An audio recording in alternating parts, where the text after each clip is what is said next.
Hey everybody, welcome to Love and Reload, the voice of the relocation industry. I am your host, Ben Cross, and I'm so blessed and honored to be here with Lynda Ngo from Andersen. What's going on, Lynda? How are you? I'm good. How are you? Tomorrow's I'm tax amazing. day. Tomorrow's tax day. Tomorrow's Are tax you day. ready, Lynda? I am. I hope When everyone's. did when does I a hope tax professional do their taxes? Please, is it like December 29th? We're already look, prepping. it's one of those things where you do as I say, don't do as I do. I do not file my taxes until darn near October. So you So filed an extension. I file extensions. Although last year I did get my taxes done right around end of March. So that wasn't a Okay. no. But normally I get it done around September, October. There's been a couple of years where it was actually on October 15th. Yeah, So which is the extension deadline. yeah, I take care of everybody else's taxes but my own. Girl, you got to put the mask on yourself before you help those around you. Okay, you got to take care of yourself. No, listen, I'm lying. I'm a tax procrastinator myself for sure. Hey, get in the comments, y'all. Let us know who you are, where you are. We're gonna be talking tax. We're gonna be talking plastic surgery. We're gonna be talking about all things global mobility. Having fun today.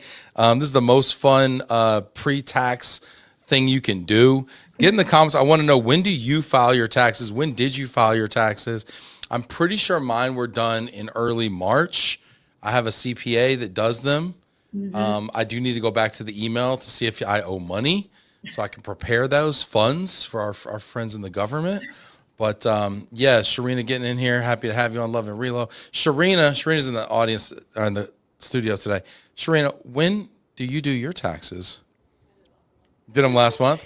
I remember when I was your age, when I was in college, I got a letter from the IRS, and it said I didn't file a tax return. I was probably like a junior. I think I was a junior in college, and it said I didn't file a tax return, and they asked for explanation. So I wrote on the piece of paper, I said I didn't make any money, and I sent it back to them. I said I'm in college, I can't even afford to eat.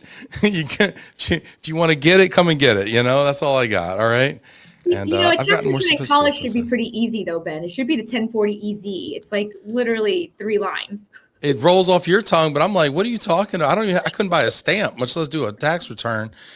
Tom Groman, hey, Lynda and Ben. Tom, when did you do your taxes, Tom? We're just asking people. We're just getting in everyone's 1040 right now. Let's go. Yeah. So anyway, do you advise most of your folks? We got Luba out there. Luba Robert, what's up, y'all? When do you advise most folks to take an extension? I mean, is that the prudent thing to do? Is that what we should all be doing? I think it depends on the situation. So obviously, if you are an expat living outside of the US, you have an automatic 2-month extension until June 15th to file. For everyone else that's in the US right now, tomorrow is the filing deadline. But it depends, like if you've got a pretty easy, straightforward tax return, try to file as early as you can, especially if you think you're gonna have a refund, right? You want your money back sooner rather than later. But there's some certain situations where you can't file by April 15th. And I think one of the biggest stigma is that you'll get audited if you don't file by the deadline. And that's absolutely not true. I hear enforcement's being cut back a lot right now. I hear that IRS enforcement, they're laying off people at the IRS, and some people are taking that as like a, hey, taking a chill, but it's not. maybe. It's automation, right? There's still a lot of stuff that's happening automatically. Notices are still being issued, but everything's just more delayed on the IRS's side. Okay. All right. Hey, we're going to try something. Can I try something different, Lynda, today with you? Yeah, go for it. All right, we're going to try something different. Normally, we wait till the very end of the show to do my favorite part, which is called overrated, underrated, okay? But I want to move this up a little bit, and I want to play with something because we have a new functionality on the show, and we don't even know if it's going to work, okay? We're just doing this right now. It's the day before tax season. Sharina's like, we should do? We should up the ante a little bit. And we're going to do... Yeah, she's like, she's a real daredevil, this one, right? So I'm just holding on over here. She wants to go for it. So we're gonna do this live. It's got live polling. So if you're watching right now, get in the comments. Make sure your comments are working. Say hey, say hi. I see you out there, Glomo folks. Get in there, hit that like button, get in the comments, and we're gonna do this now. Now, Sharina, how do people actually participate in the polls? Comment 1 for overrated and 2 for underrated. Okay, that seems pretty straightforward. Okay, all right. And then Lynda, you actually can do it verbally. Okay, so Right. we're gonna ask people to play at home here. Tom Croman said last night he did his taxes last night. Oh, there we go. Jill says we love taxes. The government is watching. Thank you, Jill. Appreciate that. All right, so we know people know how to use this. Okay, we're gonna get in here and we're gonna play overrated, underrated. Are you ready for the first category, Lynda? Yeah, let's do it.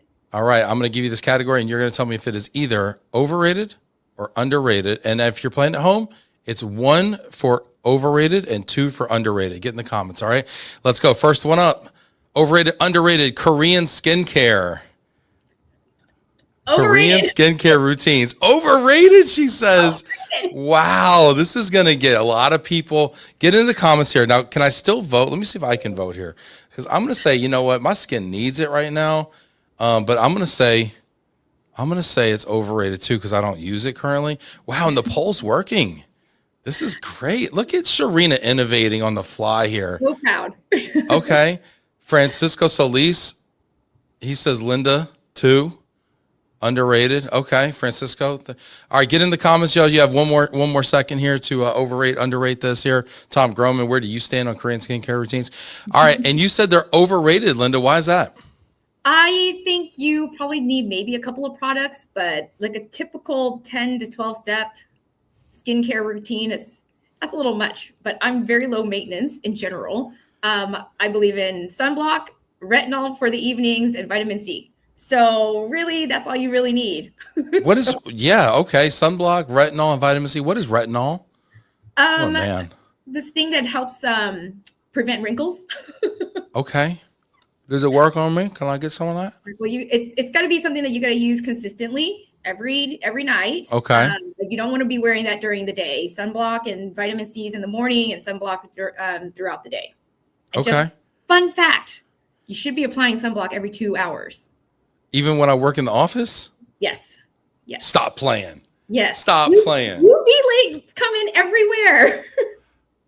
Stop. I am so pasty. I would not. You couldn't see me if I put sunblock on every 2 hours. Seriously, if you work in the office, you're supposed to wear sunblock too? Yes. I feel like your window gets a lot more light than my window. I'm looking at your window right now, Yeah. and I can see need some sunblock on that window. Yeah, absolutely. Okay. All right. Let's go to the poll here and see what it says. We have 40% of people saying overrated, 60% say underrated. So 60% says Korean skincare is actually underrated. Wow. Okay. Not you and me though. Just getting by on our natural good looks. Okay. Sounds good. You know, I might get a couple products. I'll get some retinol. I'll put that on my birthday list here. Retinol. Okay. All right. Retinol. Sounds good for the win. All right. Let's do another one here. Are y'all ready? Overrated, underrated. Next one up is Starbucks. Ooh, this is contentious now. Be careful. Get in the comments. 1 for overrated, 2 for underrated. Starbucks coffee, Lynda says, is Overrated. what? Wow, and Sharina 2 shots. And Sharina worked there, and she's got so much hate in her blood for Starbucks. Wow. You know what? I just got in the comments. I just evened it up. Why is it overrated, Lynda? I think it's too sugary. I don't drink coffee in general, but the couple of times that I've had sips, of it, I think it's a lot of sugar. And there's healthier alternative. Try tea. Oh, you're just a team tea over here, aren't you? You're just pumping that tea agenda. Okay. I get if you're team tea, but if you're team coffee, Starbucks is where it's at. Sharina, are you a coffee drinker? Yes. Okay. Where do you get coffee from? Local. She's one of those local coffee. I support local coffee shops. You know what? There's not always local coffee shops. You drive to Oklahoma, good luck. Find at local coffee shops. You don't want that smoke. I mean, I think above a Dutch Brothers, I'll take Starbucks. I'll take it over Dunkin'. This is where it gets controversial. What about you, Lynda? Dunkin' or Starbucks? She's like, I don't do any of them. At least you'd walk into Starbucks. They have tea options at Starbucks. That is true. I don't know the last time I walked into a Dunkin' Donuts. Yeah, exactly. Because you're a serious person. That's why. Dunkin'. Okay, so when you go to Starbucks for tea, what's your tea order? What's a typical tea order for Lynda? I'm very boring. So either chamomile or green tea, which is why I don't go and get tea from Starbucks. Yeah. I'm a mint tea. I love a good mint tea because I only drink tea when I'm like feeling under the weather. I need to get these precious vocal cords back, you know. I get some mint with some honey or something. Yeah, Yeah. people are getting in here with some ideas. You know what you get what you pay for on this show, Lynda. So when you don't pay for ideas or advice, it's not always quality, but that's okay. Jillian says it tastes burnt. Yeah, Dunkin' does taste burnt, Jill. That's not what she meant. But Starbucks, proud to be an addict, underrated. My favorite is like when people will like show up to work where there's like coffee brewed in the break room, right? And it's like good coffee, like it's like a Bustelo or some like quality, right? And they will show up with a Starbucks coffee in their hand, like but like 10 minutes late. And I'm just like, oh man, okay, it was like that, huh? Mel, that's the addict you're talking about right there, Mel. All right, let's go to the poll here. Do these answers surprise you, Lynda? 77% say overrated. No, I think there's a lot of people that agree with me. Starbucks is, if you ask my sisters, they would tell you hands down that is their go-to place. Like they literally have a Starbucks cup of coffee in their hand, like at all hours of the day. But I think most everyone this is Starbucks literally on every corner. I think maybe this is the reason why like we're burnt out by it. Yeah, and I will say I think Starbucks like is great because when you go to a Starbucks, you know what you're going to get, and it's a higher quality than like a McDonald's coffee or, in my opinion, a Dunkin' or whatever. And they are ubiquitous, so there's like a ubiquitous quality thing that I do like. When I go to a local coffee shop, Sharina, like sometimes they try to give me a mug, and I'm like, okay, now what do I do with this? I have a big old mug. Like unless I'm trying to sit here and like study, organic chemistry, like I gotta go. I'm a busy part. I gotta go. Sharina saying there's a medicine ball at Starbucks. Have you heard of this, Lynda? No. The medicine ball? I don't know what that is. Honey citrus mint tea. And it has like it's honey, it's citrus, and it's mint tea. And it's a cure. Got it. Interesting. I might have to try that if I am under the weather. Yeah. Okay. All right. Let's go to our next one here. All right. So far we agree on half of these. All right. Next one up. Pickleball. Overrated or underrated? Where's our Caroline Cook at? She's a pickleball fanatic. What do you think? I think it's underrated. I enjoy pickleball though, so I don't think that there's enough people that are out there playing with me. So you need more pickleballers in your life? I do. Right. I need people that are going to come out and want to play. So it's hard to find people. Get in the comments. Are you pro pickleball? Is it pickleball overrated or underrated? It's pretty hot right now. It is. I think it's a sport that's growing for sure in the US. Where was I last year? I think the WRC was in Utah last year, I think. Yep. And there's a huge pickleball scene out in Utah. Like that is actually a lot of fun to go out there and play with a whole bunch of random strangers. In Houston is starting to grow. We're seeing a lot more pickleball courts out there, but it's one of those things where at the beginning when I first picked up the sport like 2 years ago, it was just I was playing with like senior citizens at a community center, and that was how I made friends. And so now you have a lot of senior friends. Yes, and so now it's become this kind of almost cliquish kind of thing. So that's probably the one thing that I don't like about pickleball, that it's just you tend to play with the same group of people. So there's this concept called open play where you get to go and play with a whole bunch of randoms. So I try to do that when I can.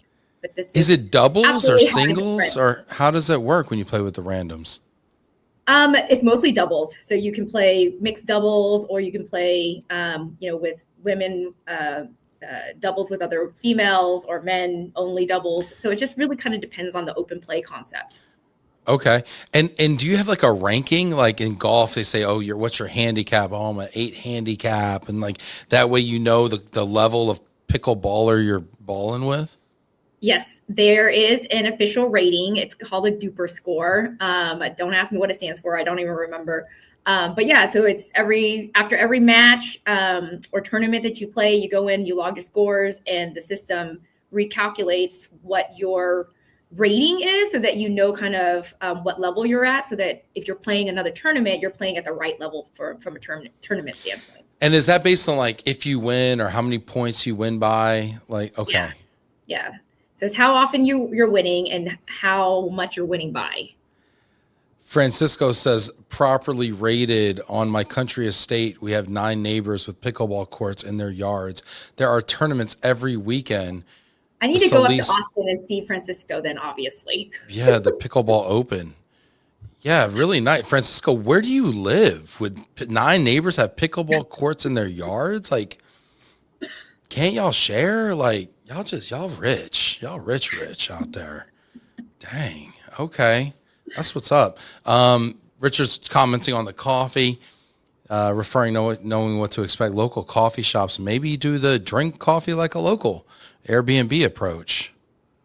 I don't know if I want to drink coffee like a local. If I'm in this country, like if I go to another country and you want to hit me with like a yerba mate, like with the straw and the wood thing, and like then I'm down with it. But if it's just like a Tuesday, I don't know if I need all that culture. I'd just be like, hey, give me 2 sugars, 1 cream. Let's keep it moving. What's your pickle? What is that the tagline, Richard? Richard's wild out here. It's later over there. All right, we got 67% people say pickleball is overrated. 33% saying underrated. What was your final answer, Lynda? Underrated. Underrated? Okay. We need you in the comments, Lynda, because you're not getting a fair shake here. All right, you know what? I think I put overrated in there, but now you told me there's a duper score. I might have to go back and let me see if I can go back and change my answer. See if that works. See if it works like that or not. We're testing things here. All right, let's keep it moving here. Next one up: overrated, underrated. Claw machines. Claw machines. Tell me about underrated. Underrated, she says. Oh my gosh. Why? What is your deal with the claw machines? There's not enough of it, if you ask me. What do you want? Like be picking up like coffees with claw machines? Like what are you trying to pick up with a claw machine? Randoms. I don't know. There's like this whole thing where you're just kind of trying to win. And even though obviously the stuffies that are in these claw machines you don't need, but there's just this drive where you're challenged to, I'm going to try to pick up something and be strategic with how I pick this thing up and hope that I win. It feels like a slot machine for children, like kind of thing. Like you might win a fortune of a stuffy or not. Yeah. No, it totally is. But what was the best thing you ever pulled out of a claw machine? Okay, so there's this claw machine place in my sister, like kind of in the area that she lives.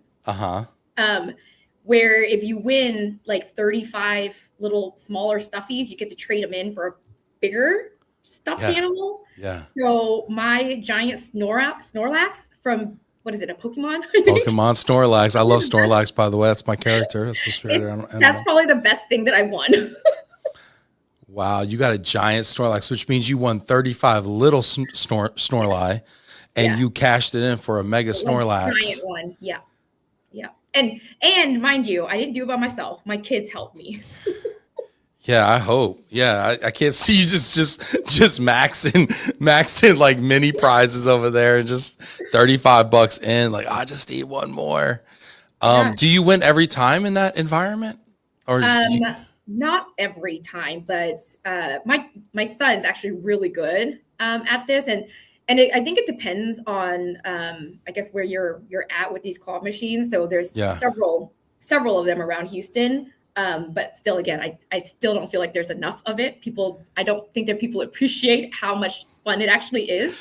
But Cooper's gotten enough practice to where he's like really, really good at trying to get these stuffies out. And every time he gets them out, you just kind of see this like joy on his face. And then he's very smart about it because he just sits there and he's like, I already have this, stuffy. I'm going to hold this one off and I'm going to trade it up, or whatever. So he's sitting here doing this whole strategic kind of stuffy arbitrage. Yeah, I'm just sitting here like, just yay, we're getting another one. Another stuffy for the collection. How old's Cooper?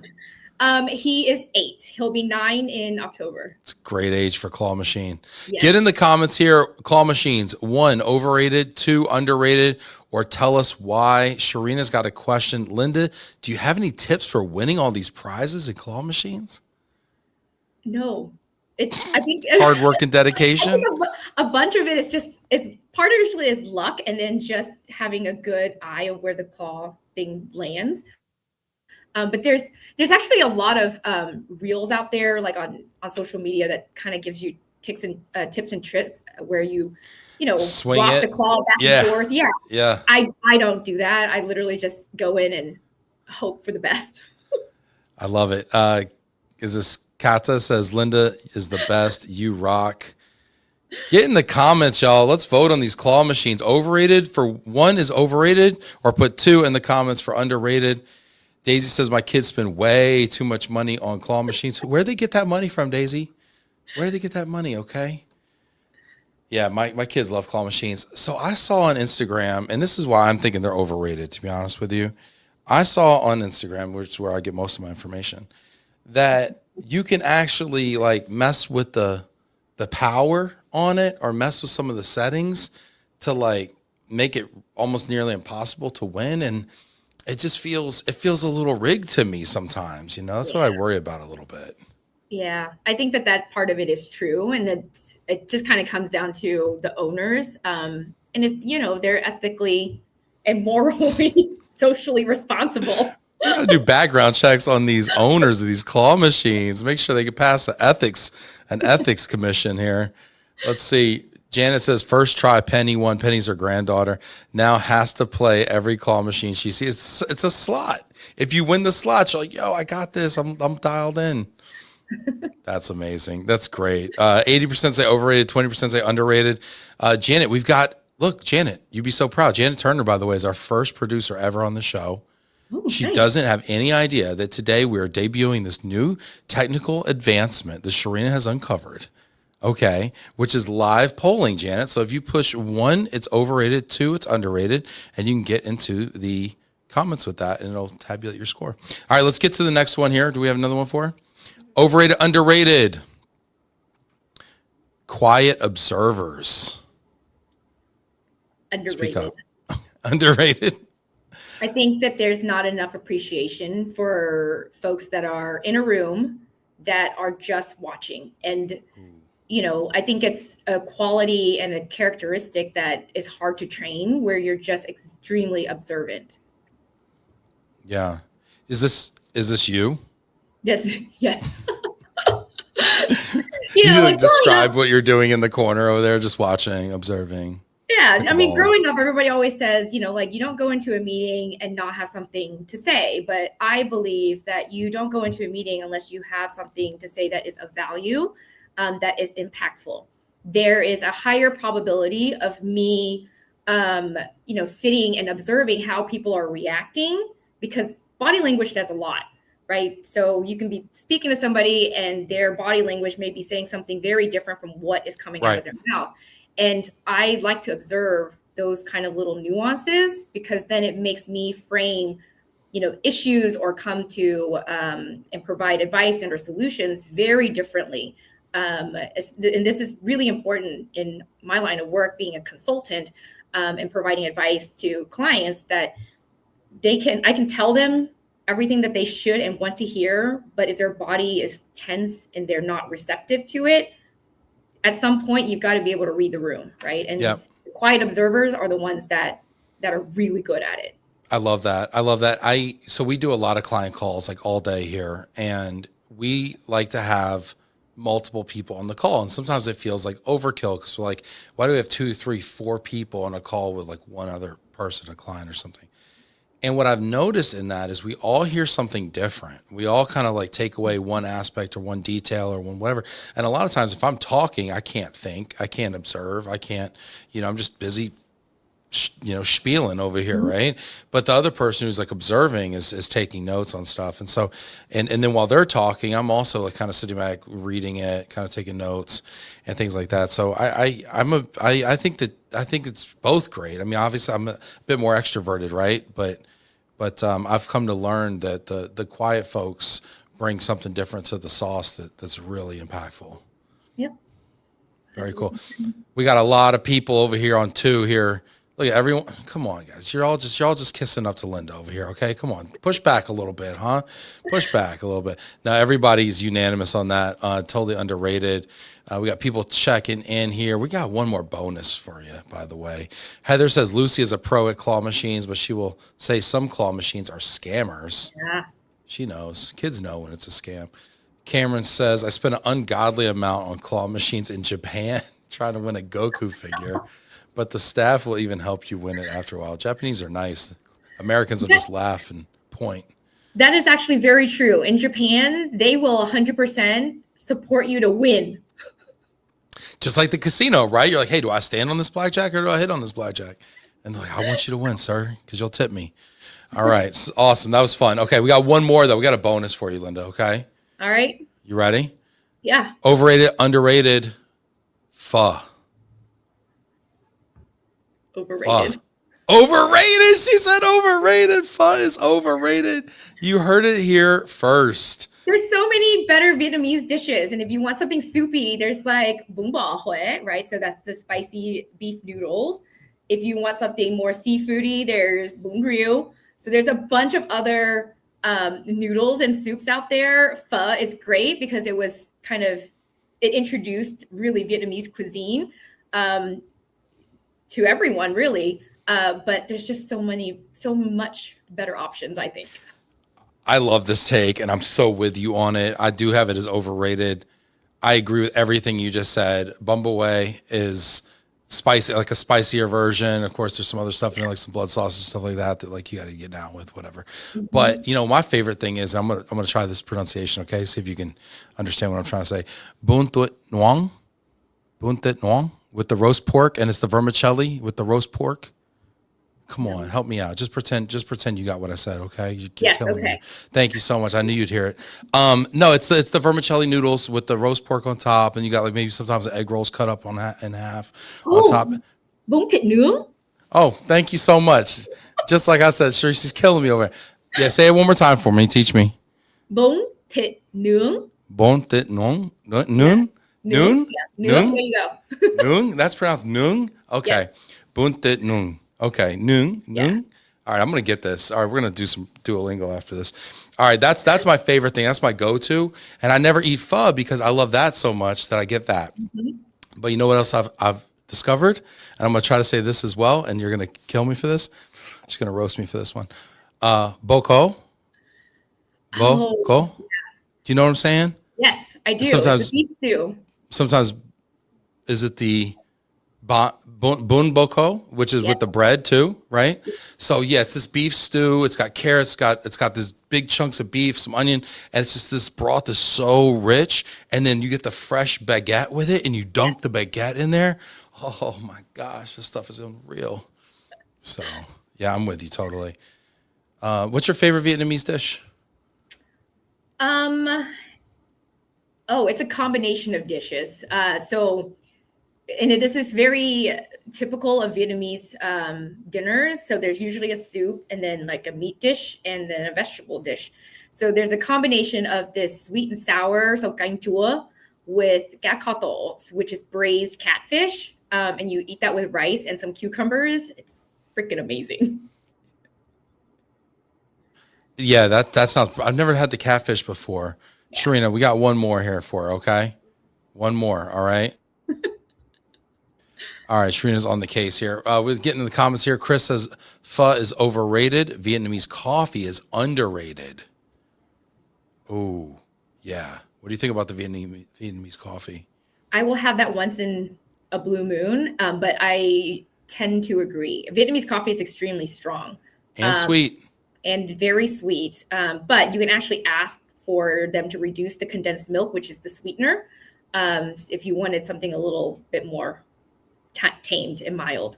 But Vietnamese egg coffee with the egg foam, if you've not had that, it's actually really good. Yes. Now, is it egg white or is the egg yolk? I think it's the egg yolk. I think it's the whole. I've seen this. Yeah. I've seen this in Italian coffee. Italians do this too with the egg yolk. Mm-hmm. Yeah. It's supposed to be You love egg coffee, Sharina? So you do drink coffee. Knows what's up. Okay. All right. All right, Sharina's gonna put us on egg coffee. All right, we're gonna have this tomorrow. Sharina, you're bringing egg coffees in. We can make it here probably, right? We're gonna look up a recipe for this. All right, awesome. I got one more just because I got to. You're in Houston. We're doing this. It's the season right now. Overrated, underrated, crawfish. Crawfish. Overrated or underrated crawfish. However you want to prepare it. Get in the comments, y'all. 1 for overrated, 2 for underrated. Lynda, what is it? Oh man, that's tough. I think it's overrated.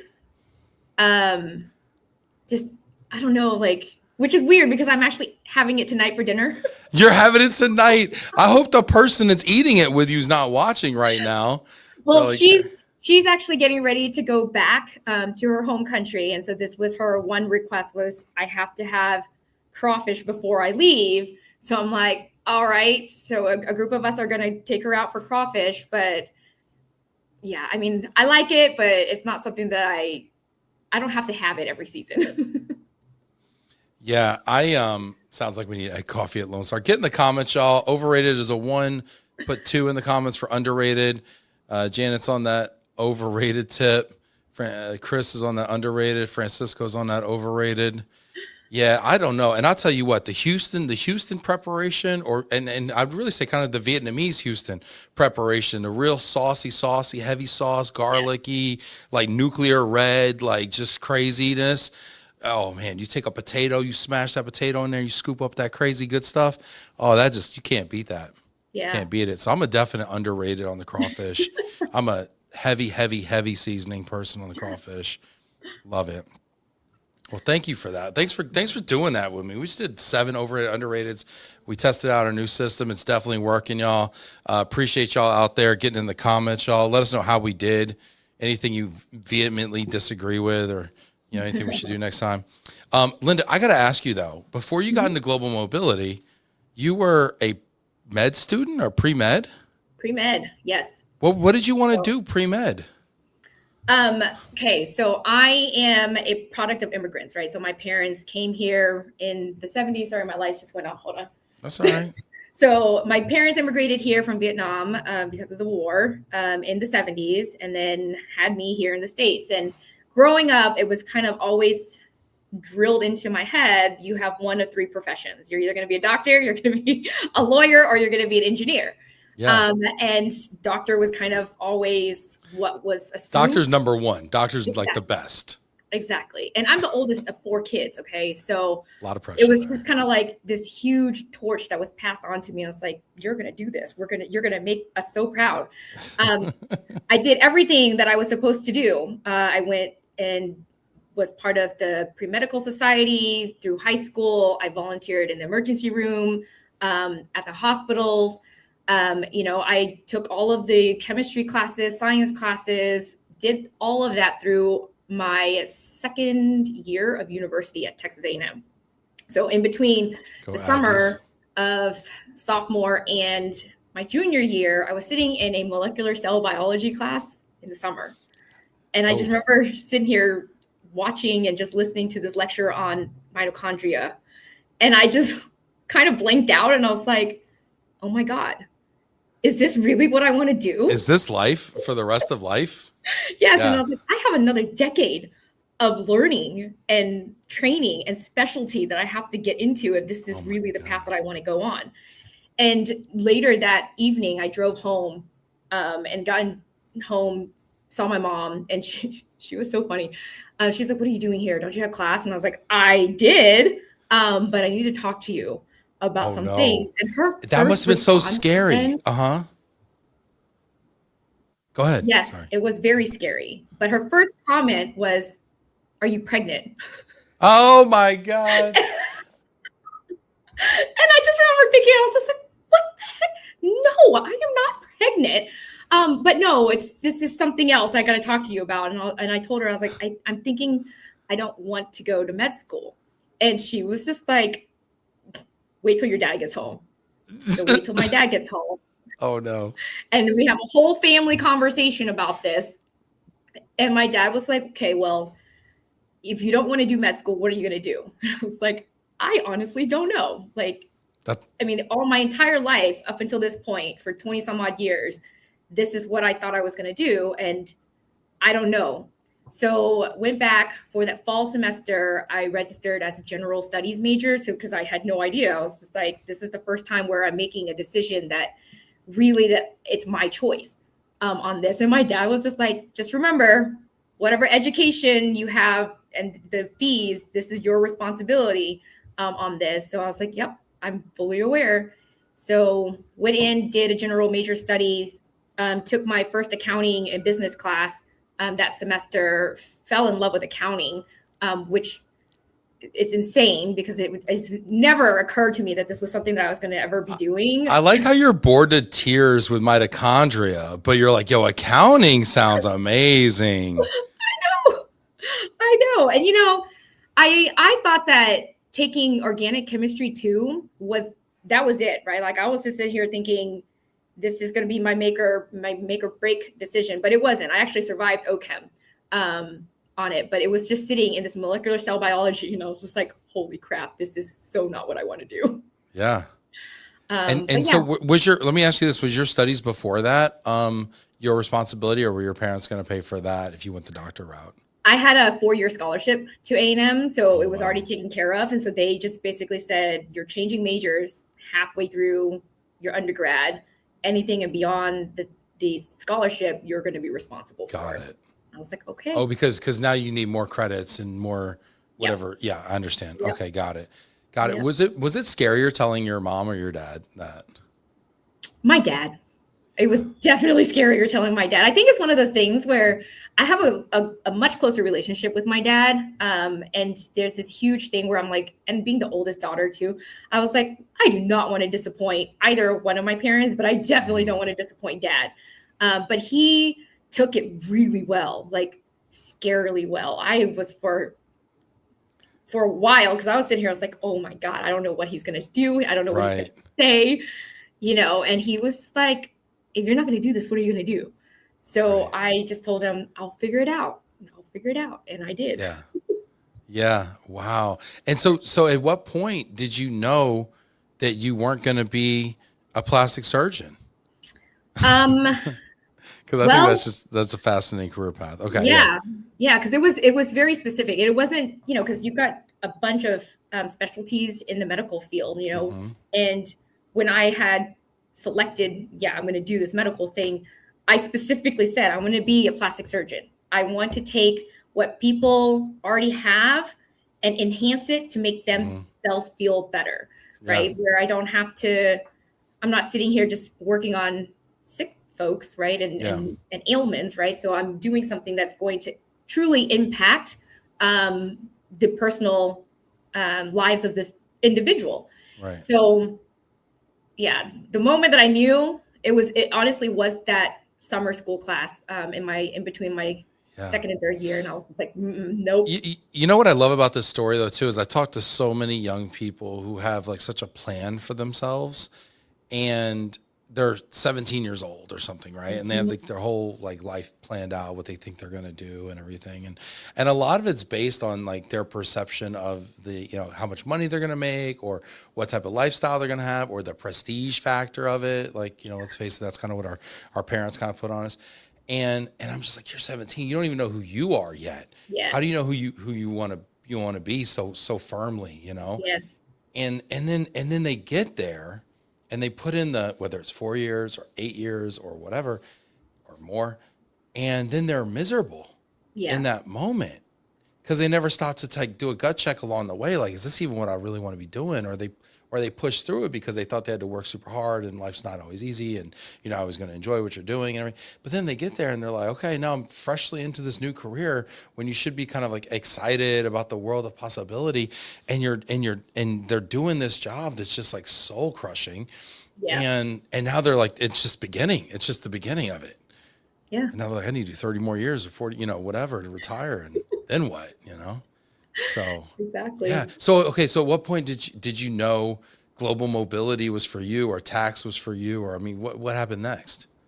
So I got into global mobility purely by accident. Sure. So after I switched majors and started focusing on accounting, I was applying for internships because I knew I was like, I have to go get an internship to get experience, to get hired on. Big Four was obviously the place to go. And so I was sitting in our career center at A&M, and I had applied to a couple of the different Big Fours. And PwC in particular had one of two options. So it was either audit or tax.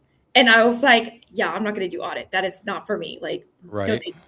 So signed up for tax. And then within tax, they had core tax, which is corporate tax, federal tax.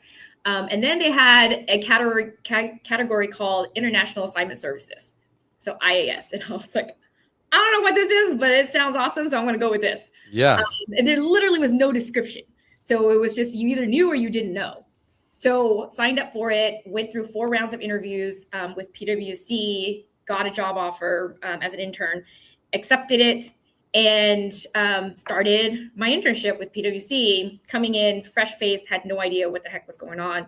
It was me and 20 other interns at the time. Wow. Huge starting class. And we go through 2 weeks of expat boot camp. So 1 week of U.S. citizens coming into the U.S., learning the Section 911 exclusion, foreign tax credit, taking all of those things. And then we did a week of foreign nationals. What does that mean? How do you establish residency in the U.S.? How do you know if they're going to be a non-resident versus a dual status versus taking certain elections to treat them as a tax resident? Mm-hmm. 2 weeks of boot camp. And I start on my first tax return, send it off, get review points back. And it's just one of those things, right? Where I was just like, I don't know what I'm doing, but I'm just going to go with it. Never done like a full proper 1040. Done 1040 EZs, never done a proper 1040 tax return filing. Yeah. So did it, got the review points back. And the manager at the time that was reviewing, his review point back to me was capitalized on first page. So I just remember sitting there and I was like, okay, capitalize. Does he mean capitalization? So, that's what I'm thinking. Yeah. Uh-huh.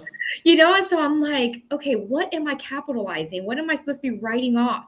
So there was no rental property, and then there was actually no assets. And so I'm like, what the heck is he talking about? I spent probably about 15, 20 minutes on this review point alone. And I finally go and ask my senior, and I was like, okay, look, I know that I'm new to this thing, but I don't understand this review point. What does it mean to say capitalize? So she's looking at this for the longest time too. And she's like, I have no idea. So then we messaged the manager, and he's just like, oh, you need to capitalize the guy's last name. Yeah. Yeah.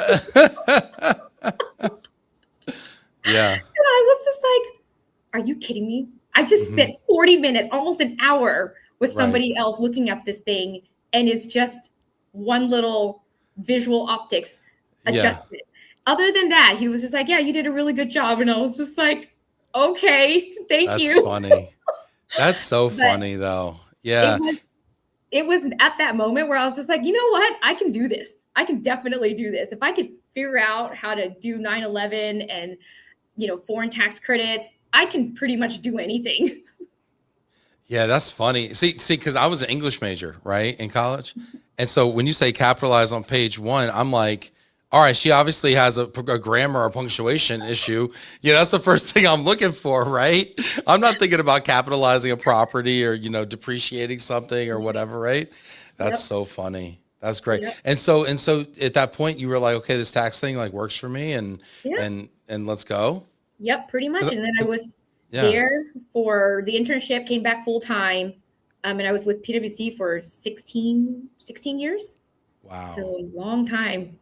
And then the only reason why I left was because Global Mobility at PwC spun off and became Vialto Partners. And then I was at Vialto for a year.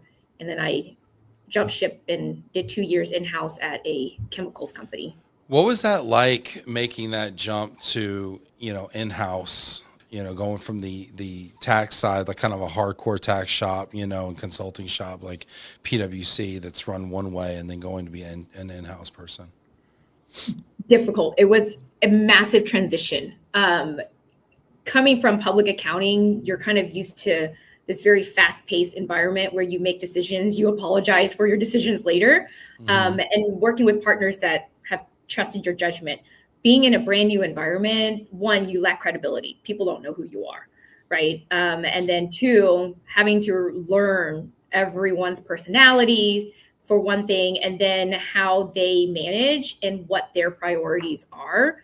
That was a huge transition for me, where it was, you have to go from consulting and thinking from that mindset of here's how I can improve things, to tabling those ideas and making sure that whoever it is that you're feeding these ideas to have a say and understand and are buying into your ideas, because that was very hard. Like as a consultant, my role is to provide advice and give solutions, and how clients then take it is kind of outside of my purview, right?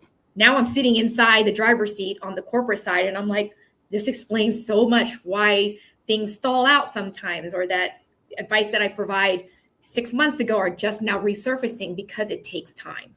What are some of the biggest reasons why, ideas stall in big corporations? Because we talk about this all the time. We talk about how to sell our ideas to the C-suite and all this stuff. And a lot of us from the supplier side have never worked in that seat before. So from our vantage point, it seems easy. Like, what's the problem? It's a great idea. Let's implement.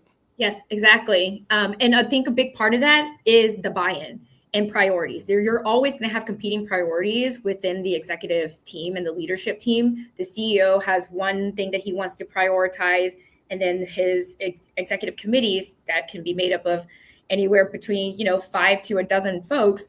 They individually have their own priorities, and so it's having to talk through what you're trying to do and framing it in a way that they understand how it affects them personally and professionally. So then that way they can see, okay, there is this huge knock-on effect for me as a business, so that we can make these decisions. It's not easy by any means. And so this is why I have a much greater appreciation for the clients that I work for. I'm not sitting here constantly following up now, like, where are we with this? Are we going to get this thing moving? There's an appreciation and understanding that they have to now feed this to the executive leadership team, and it may not even just go straight to the EC. They may have to get it through their supervisor, their directors, and then move it up to the VPs before it gets to the EC, before it's even heard. And so there's a whole due process internally that we just don't appreciate being on the client service side. It seems like there's a whole lot of people that can say no. Yes. Yeah. And who actually is in charge of saying yes? It really depends on the organization, because I think one of the things that I learned is people don't say yes unless there's a massive impact to them. So otherwise, risk is something that people talk about and really stick to. So they don't want to shake things up too much.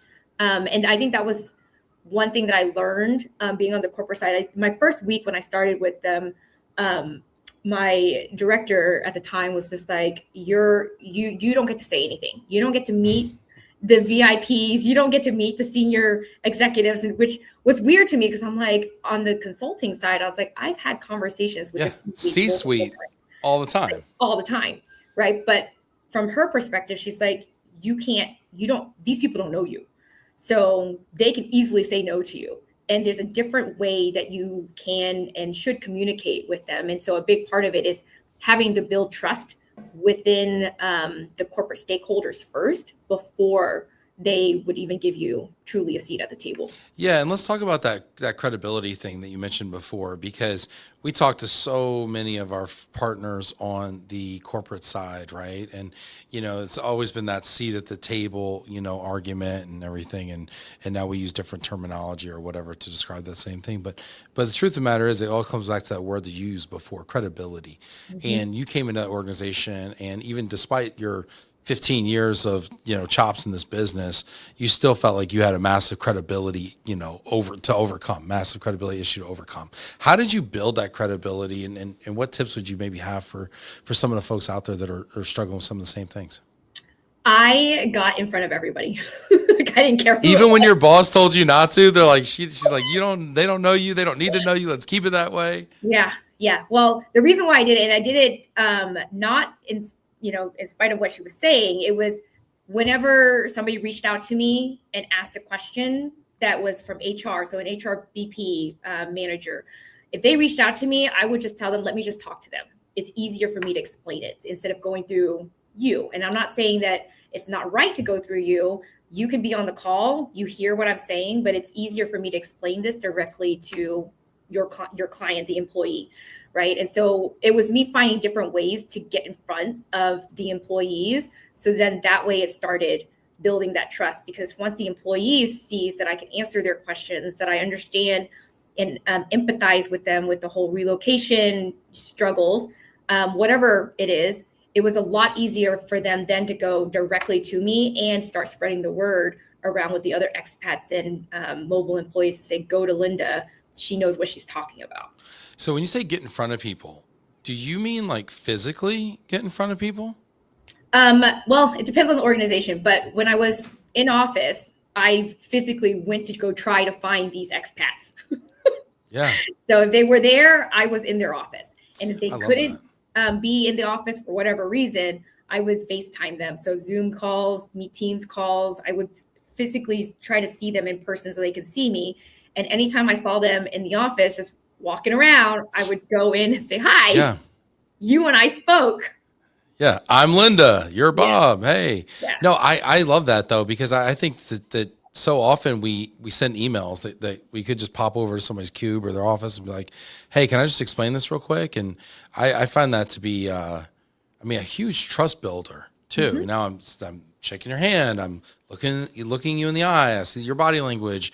I have a lot better chance of not misconstruing what you're trying to tell me or your intent. Right.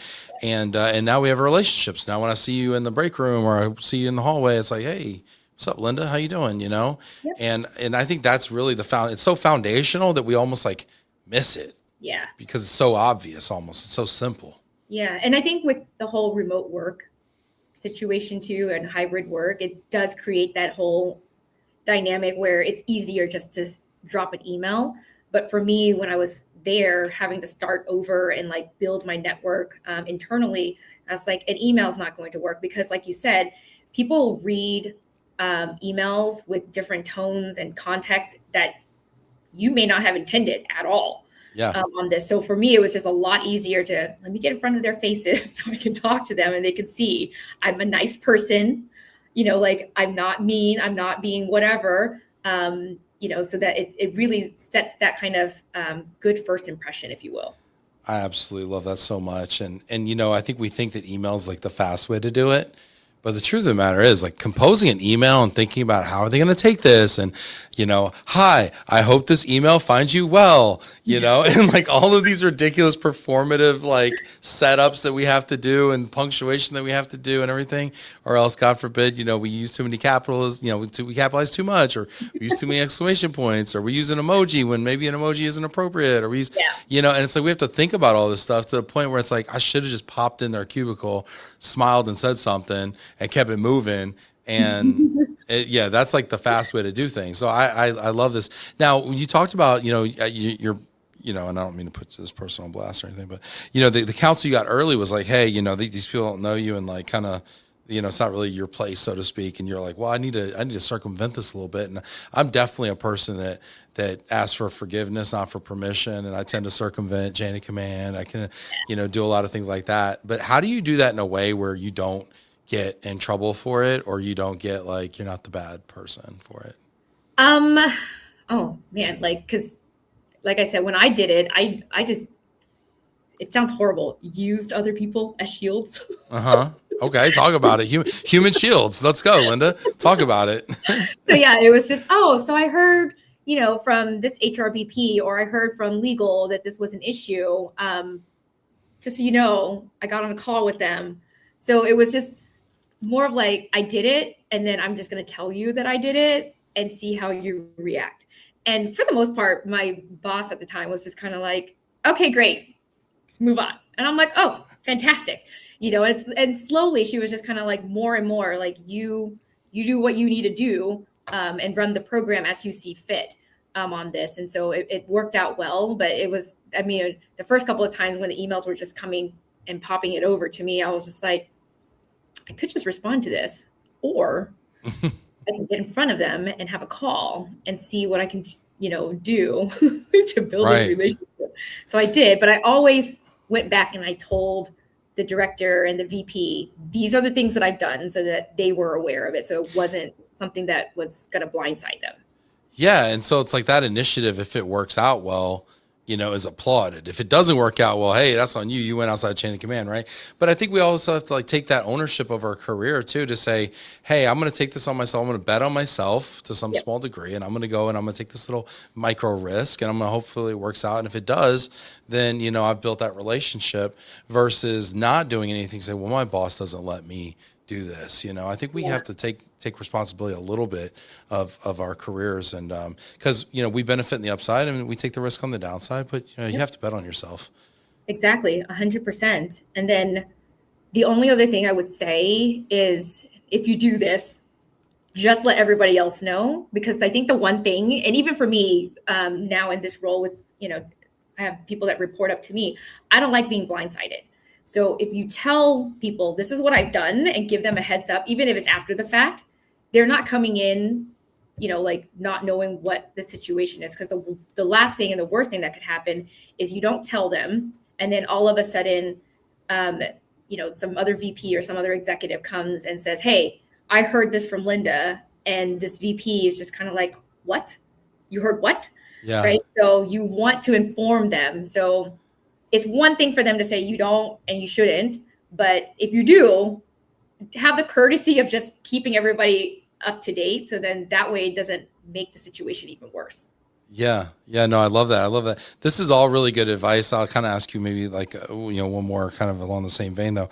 What's maybe one piece of advice you wish you would have heard maybe earlier in your career? Oh man. And an advice that I wish I had heard earlier in my career. Or maybe something you would tell your younger professional self. Oh, be aware of how you manage your work life. I think that's huge. I think being in Big Four and growing up in Big Four environment, everybody's heard kind of the horror stories of Big Four, where you're working 70, 80 hours a week during tax season. And it's typically, 50 hours on average for the rest of the year. People get burnt out on that really easily. So earlier in my career, that was my life. Like, it was literally work. Now, being a mom and having to take several steps back, I wish that somebody had told me up front that work's always going to be there. To do what you can in the time that you give yourself to work, but you have to have time for yourself and for other people that are important in your lives. Yeah. So having a work-life balance is extremely important. And so now I advocate that. So my intern, whenever she's here, like a couple of weeks ago, she was doing overtime, and I just told her, I was like, you need to go home. Get off, log off. Like, no one else is. If anybody else gives you any crap for you logging off, you come talk to me about it, and I'll protect you and I'll shield you from this. But it's practicing that bit, and then making sure that the new generation that's coming up, that they also can do the same with the work-life balance. How do you balance that with like the need to like kind of pay your dues, especially working in such a highly competitive firm as like Big Four firms? I think it's a judgment call. There's going to be certain deadlines, so tomorrow's tax day, right? So everybody's putting in overtime, but I think there needs to be a line that you don't cross. You do your 55 hours, 60 hours or whatever, and then you stop. Anything beyond, honestly, 50 or 60 hours, you don't have much time for anything else. If you do an 8-hour, sleep routine, you literally don't have anything else to do. Yeah. Like, other than maybe eat dinner and see your family for, like maybe an hour. That's just not enough time to really unwind and have for your mental health on this. So I do expect for the generation and the people that are working with me and for me, that they put in the time and the effort to do well, but I will simultaneously come to them and tell them, thank you for this, but you need to take a break now. Yeah, no, that's really great. And I think I would add to that a lot of times the work takes the amount of time you give it to take. So if your budgeting 12-hour days, you're going to use those 12 hours. But if you budget an 8-hour day, you know, I used to think I was so swamped, you know, early 20s. I was like, oh my God, I'm running around like a chicken with my head cut off and I don't know what's going on. And I can't possibly do all these things in one day. And my director came to me and they were like, hey, you'll meet with the project manager and he's going to show you how to budget your time better. And I'm like, well, this is, you know, silly, but okay, fine. I'm told to do this. And he literally had me write on a list everything I could possibly think to do, including going to the bathroom, breaks, emails, lunch, you know, all the things, right, that we don't budget for that like suck up our time. Everything, assign a amount of time in fractions of an hour, 0.25, 0.5, 1.0, et cetera, to each of these things. And then when I did that, I realized I had 5.5 hours of stuff and now prioritize them 1 through 15 and do 1 first and 2 second, et cetera. And he's like, and by the way, at the end of the day at 3:30, if you want to go home because you're done, you can, but you really only have 5.5 hours of work here. You're just allowing things to creep up. You're not managing your time properly. And that was such a neat framework to learn. And it was, well, first it made me feel stupid. And so then it empowered me once I realized like, okay, I can take control of this. Yeah. I think in the Big Four environment, because we have to keep track of our time, it's already drilled into us. Yeah, you're billing. Yeah, exactly. But I totally agree with you that if you don't budget appropriately, you can let the day get away from you. And this is why you do more work than it actually requires. Yeah, for sure. Super interesting, Lynda. I could talk to you forever. I still need to hear more about this plastic surgery career that didn't happen. But this is so much fun. Thank you for doing these overrated, underrateds with us. This was a big first for us. Lynda, you sound like a lot of fun. Next time you're in Dallas, we got to go get lunch or something. We got to, you know, or maybe when I'm in Houston, we're gonna try some food or something. I can't wait to meet you in person. Yep. Oh, Yeah, see, sure. Where's the best barbecue in Houston? I like Pinkerton's. It's probably the best that I've had. Although there was this new place that I tried. I don't remember what it's called, but it's. You tried Truth? I have tried Truth. It is good. But this tiny little barbecue place is off of 45, like on the side of the highway. It's this trailer. It's Trailer amazing. Park Barbecue. Very nice. Classy show today. Real classy show. Yeah. I like it. Well, enjoy your crawfish tonight, Lynda, and thanks so much for being on with us. Thank you. I appreciate it. All right. Hey, and everybody, thank you for being out there. I appreciate y'all. We will see you next week at the Lone Star Relocation Conference in Fort Worth. And we got a couple special guests also in the office next week. So anyway, take care, y'all. See you later.